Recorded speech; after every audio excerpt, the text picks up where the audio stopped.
Chapter 14. The fifth planet was very strange. It was the smallest of all. There was just enough room to accommodate a street lamp and a lamplighter. The little prince could not imagine what use there might be somewhere in the heavens on a planet with neither houses nor people for a street lamp and a lamplighter. But he said to himself, "This man may well be absurd. Nevertheless, he is not all of the drinker, and not observed as the king or the conceited man or the businessman. At least it worked as some meaning. When he lights up his street lamp, it's as though he were bringing a new star to life, or a flower. When he puts out his street lamp, he is putting the flower or the star to sleep. It is a beautiful occupation, and since it is beautiful, it is truly useful." When he touched down on this planet, he respectfully greeted the lamplighter. "Good day. What have you just extinguished your street lamp?" "Those are the orders," replied the lamplighter. "Good morning. What are the orders?" "Orders are to extinguish my lamp. Good evening." And he lit it again. "But why have you just lit it up again?" "Those are the orders," replied the lamplighter. "I don't understand," said the little prince. "There's nothing to understand," said the lamplighter. "Orders are orders. Good morning." And he extinguished his street lamp. Then he mopped his forehead with a red check kerchief. It's a terrible way to earn a living. In the old days it was reasonable. I extinguished in the morning and lit up in the evening. I had the rest of the day for relaxing and the rest of the night for sleeping, and since that time have orders changed? The orders have not changed, said the lamplighter.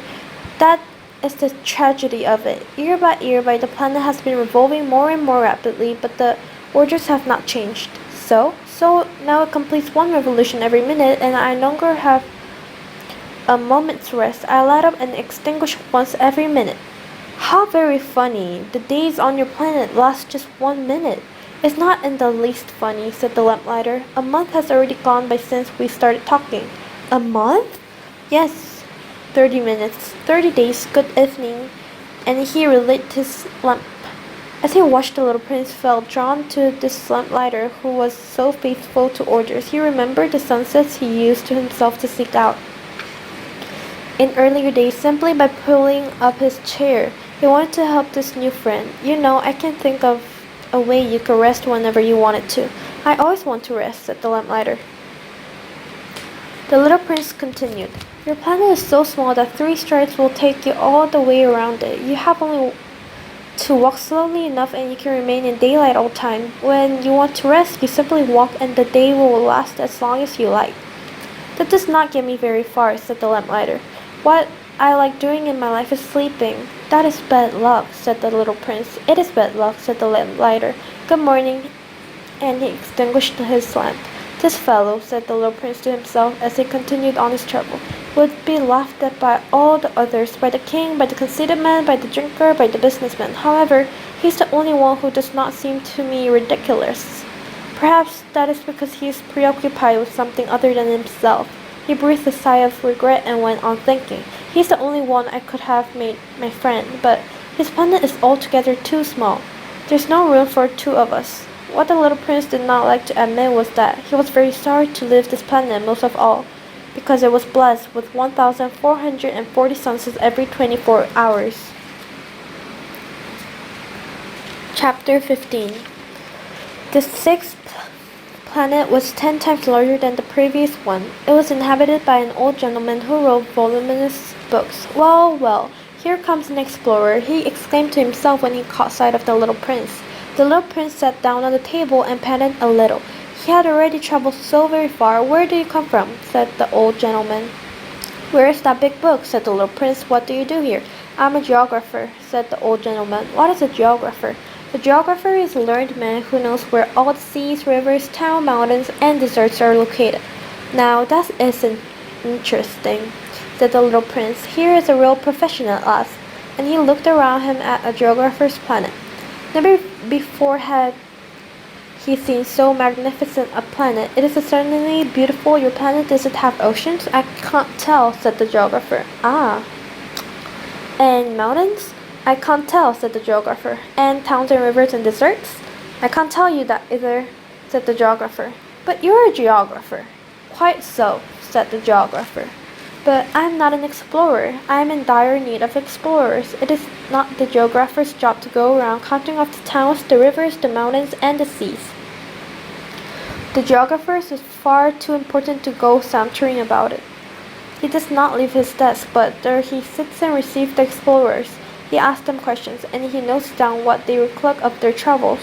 And if the recollections of any of these seems interesting, the geographer will order an inquiry into moral character of the explorer concerned. Why is that? Because an explorer who told lies would cause havoc with the geography's book. So would an explorer would drank too much. What is that? Said the little prince. Because drunkards see doubled, so the geographer would record two mountains in a place where there is only one. I know somebody, said the little prince, who would make a bad explorer. I can well believe it. Then, when the explorer's morals are shown to be sound, he holds an inquiry into his discovery. Someone goes and looks. No, that would be too complicated. Instead, we require the explorer to furnish proofs. For example, if the discovery in the question is that of a large mountain, we require him to bring back some large stones. The geographer suddenly became excited. But you, for example, you come from far away. You were an explorer. You can describe your planet to me. And opening his register, the geographer began to sharpen his pencil. For the narratives of explorers are entered first in pencil. Before they can be entered in the ink, the explorer must furnish proofs.